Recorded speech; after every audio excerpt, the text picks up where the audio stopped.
TV, realistik, terkini, versatile. Selamat pagi dan salam Malaysia Berani.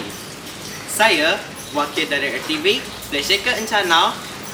Hari ini merupakan hari pertama persekolahan bagi sesi 2026-2027. Dan hari ini juga, unit bimbingan kaunseling SMK Saribas telah mengadakan program kembali ke sekolah bagi memupuk semangat dan menanam minat murid untuk terus hadir dan datang ke sekolah.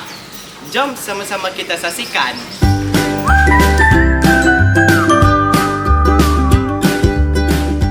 Bersifat malas, lalai dan putus asa. Ia sedang diri pembinaan akhlak yang mulia, disiplinnya terpuji.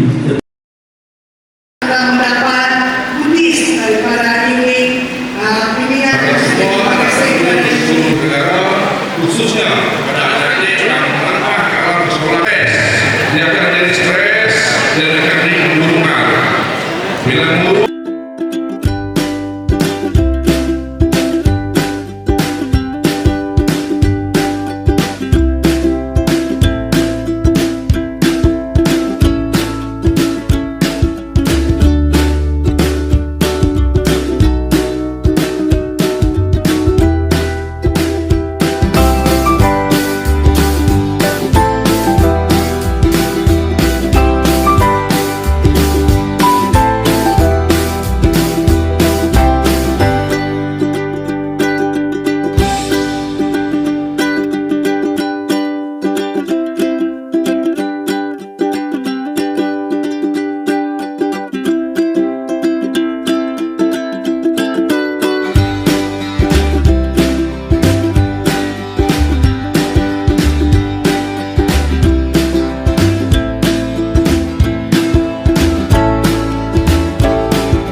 Maka tamatlah Minggu Eksaria SMK Saribas 2026. Sekian, terima kasih.